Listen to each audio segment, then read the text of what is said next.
What up, y'all? It's your boy, Mr. Downtown Melo, and you're listening to the Entertainment Report on iHeartRadio, live from Orlando, Florida for Thursday, June 28th, 2018, delivering some major stories and trends going on in the world of entertainment and beyond. You can follow the show on Facebook, Twitter, or Instagram. Facebook.com/The Entertainment Report with Ray Melo, that's RAYMELO, on Twitter at The Enter Report, or on Instagram at The Entertainment Report. You can listen to the show anytime you want on iHeartRadio. Just go to iHeart.com or your iHeart phone app, search for The Entertainment Report, and it'll take you to the page. Filmmaker Patty Jenkins has posted on Twitter the first photo of Kristen Wiig in upcoming DC superhero sequel, Wonder Woman 1984. Wiig is set to portray the central villain in the sequel, Cheetah. This version of the character was introduced in 1987 and involved wealthy anthropologist Dr. Barbara Ann Minerva having her appearance completely changed to that of a cheetah during an expedition in Africa. The transformation grants her superhuman speed and strength. Jenkins captured the image, enter Barbara Minerva, hashtag WW84, which features Wiig exploring what appears to be a natural history museum with animal exhibits on display. Wonder Woman 1984 will also feature Gal Gadot once again in the title role, along with Pedro Pascal in the key role and Chris Pine as Steve Trevor. Pine's involvement remains a mystery as Steve Trevor died in the ending of the first film. Wonder Woman 1984 is set to arrive in theaters on November 1st, 2019. Frequent collaborators Mark Wahlberg and Peter Berg are reuniting for the Netflix movie Wonderland, which is based on the novel Robert B. Parker's Wonderland by Ace Atkins, the streaming service announced. Berg will direct the detective drama, and Wahlberg will star in and produce it. Sean O'Keefe penned his screenplay. News release said Tuesday the story follows Spencer, who, fresh out of prison, is sucked back into Boston's underbelly as he uncovers the truth about a sensational murder and the twisted conspiracy behind it. The character of Spencer has appeared in a dozen of books, which were first written by Parker and then Atkins. Wahlberg and Berg previously worked together on Lone Survivor, Deepwater Horizon, and Patriots Day. Bella Thorne was unpleasantly surprised Tuesday by Famous in Love cancellation rumors. The 20-year-old actress who plays Paige Townsend on the Freeform series spoke out after learning on Twitter that the network may cancel her show. Thorne tweeted a link to the report that said Famous in Love was canceled. She appeared to have no idea that cancellation was a possibility. The star wrote, "If this is how I find out our show is canceled, I'm going to be so upset. Very hurtful, Freeform. I would like to make a phone call maybe." Famous in Love creator Marlene King subsequently denied a feud with Thorne. The producer said she and the cast and crew are still hoping for a season 3 renewal.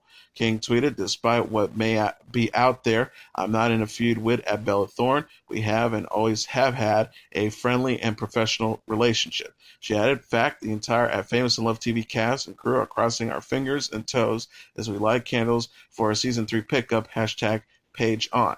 Freeform told Entertainment Weekly it has yet to make a decision about Famous in Love's future. The network said no decision has been made at this time. Famous in Love is based on the Rebecca Searle novel of the same name. The series co-stars Charlie DePue, Georgie Flores, and Cara Jenkins, and completed the second season in May. Gabrielle Union and Jessica Alba's cop drama titled LA's Finest has received a series order from Charter Communications, making the telecom's giant's first original series pickup for its Spectrum platform. LA's Finest is a spinoff of Bad Boys 2, with Union reprising her role from the 2003 action series as Sid Burnett, the sister of Martin Lawrence's Marcus and the love interest of Will Smith's Mike. The series, executive produced by Union and Alba, will feature Sid as an LAPD detective as she partners up with Alba's Nikki McKenna, Entertainment Weekly reported. The show was originally passed over by NBC. Union celebrated the series order on Instagram alongside a promotional image of herself and Alba. She said, the will they or will they is over. It's happening, people. LA's Finest has been officially picked up by Charter Communications, marking their first major order for Spectrum. Cannot wait for you to watch Jessica Alba and I kick ass and take names. 13 episodes coming at you in 2019. Aubrey Plaza celebrated friend and Dark Lord Nick Offerman's birthday Tuesday. Plaza, whose birthday also falls on June 26, penned a funny post for her former Parks and Recreation co-star on the shared occasion. Plaza, who turned 34 on Tuesday, posted a photo of herself with Offerman, who turned 48. The actress is shown playing a saxophone while Offerman is dressed as his Parks and Recreation alter ego Duke Silver. Plaza captioned the picture, "Happy birthday to me and my dark lord at Nick Offerman, who I shall obey until the murky waters swallow me once and for all." Offerman spent his birthday with his wife, actress Megan Mullany, in Santa Monica, California. He captioned a photo of himself outside Creams and Dreams ice cream shop. "All my birthday dreams coming true," at Rob Delaney at Megan Mullany. Plaza and Offerman played April Ludgate and Ron Swanson, respectively, on Parks and Recreation, which ended in 2015 after a 7-season run on NBC. The series also starred Amy Poehler, who said in May she's open to a revival. Kandi Burruss says Kenya Moore's baby bump is a cute new photo. The 42-year-old television personality shared a sweet moment with Moore on Wednesday after running into the 47-year-old Real Housewives of Atlanta star in New York. Burruss, who stars with Moore on the Bravo series, posted the picture on Instagram. The pair randomly reunited at a LaGuardia airport. Burruss captioned the snapshot, "I ran into my baby mama at the airport at the Kenya Moore. I'm so excited for you. Can't wait to see #BabyDaily." Moore shared the same photo on her own account. She wrote, "Love seeing my sister at Kandi, rushing to make my #BabyDaily. Can't wait to meet you. #Mom-to-be, #love, #friends, #family, #that's Mrs. Daily to you, #BabyTwirl." Moore confirmed during the Real Housewives of Atlanta Season 10 reunion in April that she's expecting her first child with husband Mark Daly. She posted a video this month of herself crying during an ultrasound. The star says, "My heart is overwhelmed by all the kindness and well wishes many of you have sent our family." She also added, "I felt compelled to share this video of one of our early ultrasounds when I saw my baby's heart beating for the first time. I cried like a baby myself. I couldn't believe this miracle was growing inside me." Camille Grammer says ex-husband Kelsey Grammer acts like she, quote, never existed. 49-year-old television personality spoke out in a series of tweets Tuesday after Kelsey Grammer gushed about fourth wife Katie Walsh and their family in a new interview. Camille wrote, "I don't begrudge him his happiness. What's unnerving is that fact I was there to help him get through some of his hardship and supported his career and his sobriety. I was right there by his side, and he acts like I never existed. That's disappointing." She says, "We were together through his success. I was there during the writer's strike and the cancellation of Back to You. We moved the company to our home in Malibu. I sat at his bedside for 8 days straight while he was in the cardiac intensive care unit in New York City. I read him poetry and helped wash his hair.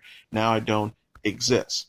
Kelsey married Katie in February 2011, just 2 weeks after his divorce from Camille was finalized. Camille and Kelsey, who are parents to 16-year-old daughter Mason and 13-year-old son Jude, initially split in July 2010 after 13 years of marriage.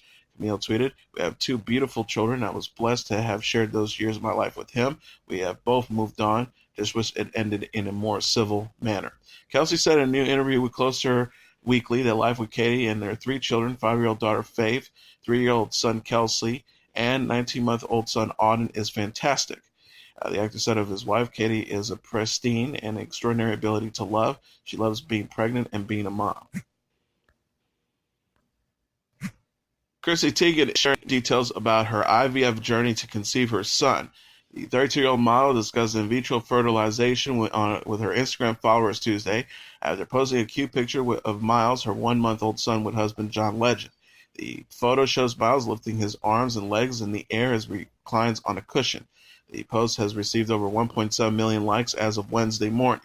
Teigen captioned the snapshot, "Hey dudes." Teigen confirmed in the comments that Miles was conceived via IVF.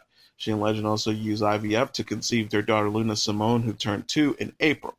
The model answered a fan inquiry, "Yep, he was on ice a smidge longer," referencing to the IVF process. "So they're beautiful." A fan later asked if Teigen was offended by the line of questioning, but the model said she's more than open for discussion. She wrote, "I wasn't offended by it. People are just curious, and I think hearing success stories gives people hope. I'm all about talking about IVF." Teigen gave birth to Miles on May 16th. She shared a brand new photo of her son on his original due date, June 7th. Lego has announced 22 new minifigures based on the characters from both Harry Potter and the Fantastic Beasts that are set to be released on August 1st. New versions of Harry Potter, Ron Weasley and Hermione Granger, in school robes, complete with their pets Hedwig, Scabbers, and Crookshanks, are part of the lineup, along with the Fantastic Beasts main character, Newt Scamander, Jacob Kowalski, Tina Goldstein, and her sister Queenie Goldstein. Lord Voldemort, Albus Dumbledore, Draco Malfoy in Quidditch robes, Neville Longbottom, Dobby, Luna Lovegood, Mad Eye Moody, Chow Chang, Credence Barebone, Percival Graves, Dean Thomas, Cedric Diggory, Professor Flitwick, Professor Trelawney, and Harry Potter in pajamas round out the rest of the minifigures that will be available. Minifigures which will retail for $3.99 each, arrives in the same as LEGO's upcoming Wizarding World sets inspired by locations from the Harry Potter films, including the Great Hall of Hogwarts, where students at the school enjoyed their meals.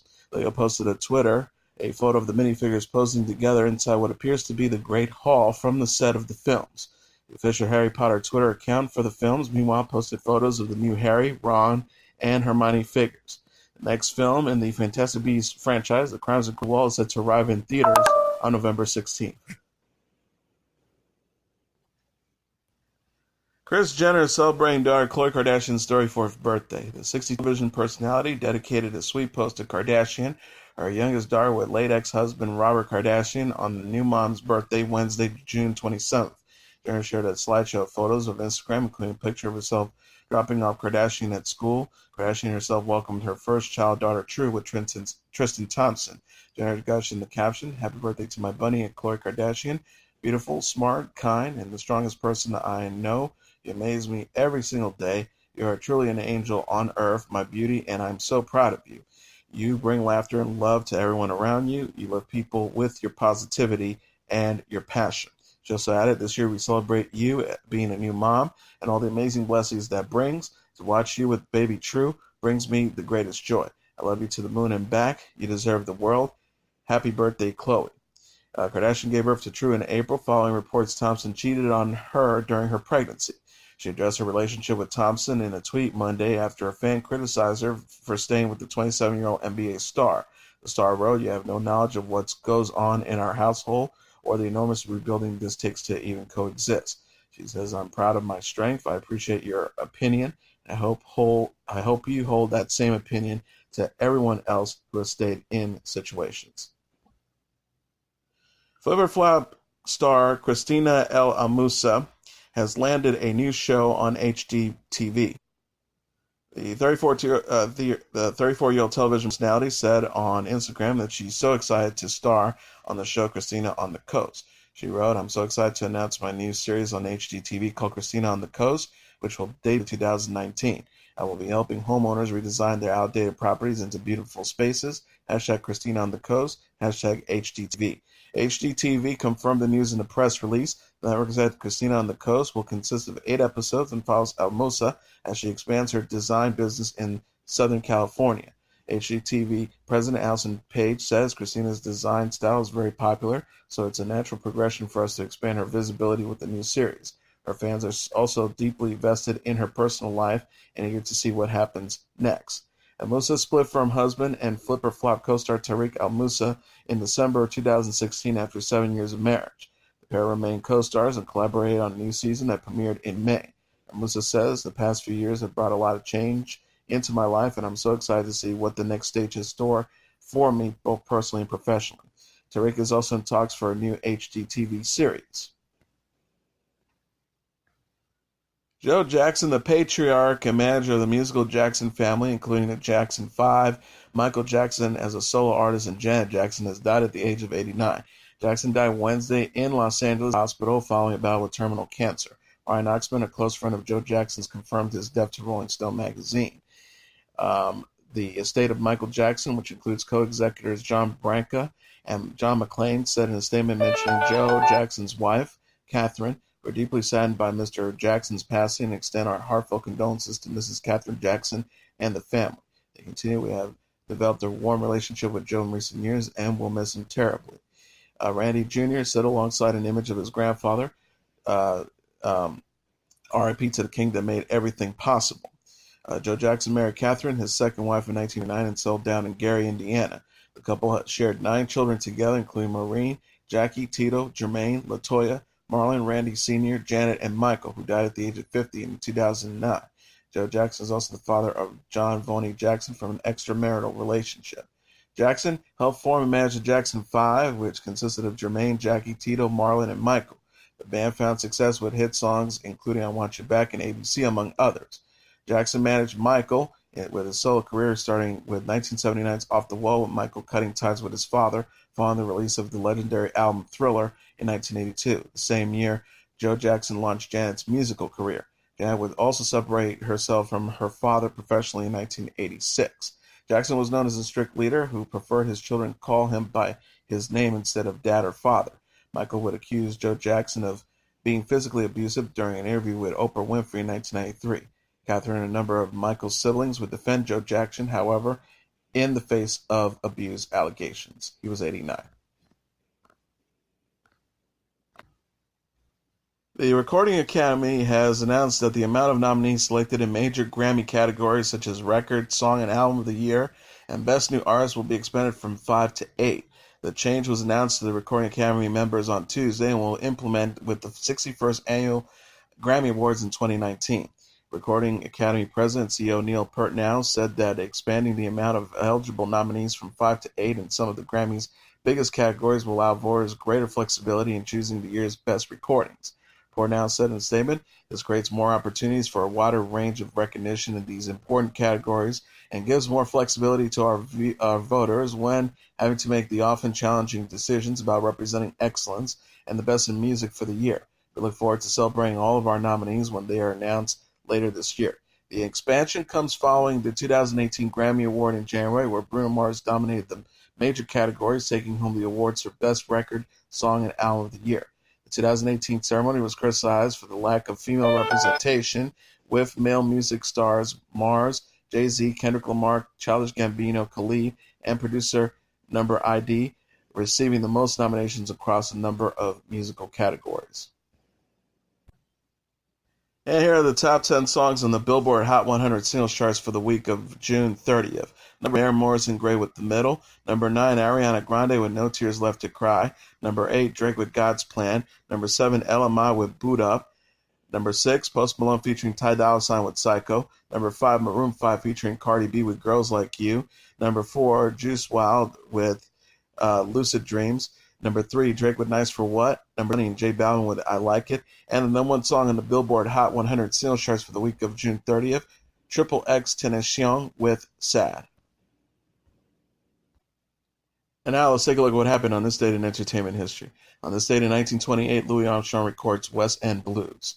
On June 28, 1928, 26-year-old Louis Armstrong walked into a Chicago recording studio with 5 fellow jazz instrumentalists and walked out having changed the course of music history. The record Armstrong and his Hot 5 had just made was a song called West End Blues, written and first recorded several months earlier by Armstrong's mentor, Joe King Oliver. Oliver had taken a teenage Louis Armstrong under his wing back in their native New Orleans. He taught Armstrong to play by ear, invited him into his band, and then brought him to Chicago, the jazz capital of the world at the time, in 1922. Armstrong left Oliver's band in 1995 for a 3-year stint in New York City, where his playing was the talk of the jazz community. It wasn't until this date in 1928, with the recording of West End Blues, that Louis Armstrong definitely left his teacher in his wake and captured on record the revolutionary style and virtuosic technique that would make him an international sensation. Armstrong's West End Blues featured a brilliant piano solo by the great Earl Father Hines, one of Armstrong's greatest lifelong friends and collaborators, and a vocal selection by Armstrong that is one of the earliest recorded examples of scat singing.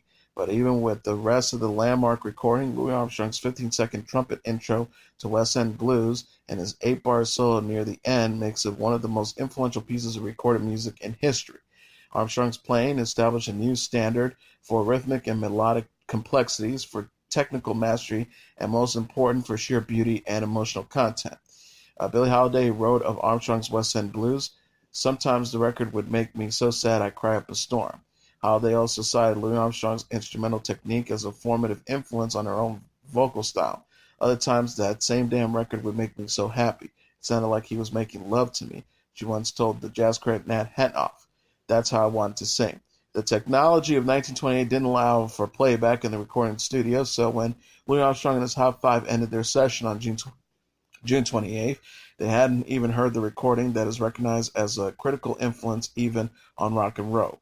When Armstrong and Earl Hines finally did hear West End Blues, they were reportedly as blown away as everyone else. Their recording signaled a clear move toward solo innovation as the driving creative force in jazz, but more than that, it signaled the end of jazz as a mere form of popular entertainment and the beginning of jazz as an acknowledged art form. That's your entertainment report for Thursday, June 28, 2018. I'm your host, Mr. Downtown Ray Melo. I'll be back tomorrow to deliver some major stories and trends going on in the world of entertainment and beyond. You can follow the show on Facebook, Twitter, or Instagram. Facebook.com/The Entertainment Report with Ray Melo, that's RAYMELO, on Twitter at The Enter Report, or on Instagram at The Entertainment Report. You can listen to this episode or any previous episodes of The Entertainment Report anytime you want on iHeartRadio. Just go to iHeart.com or your iHeart phone app, search for The Entertainment Report, and it'll take you to the page. Good night, and God bless you all.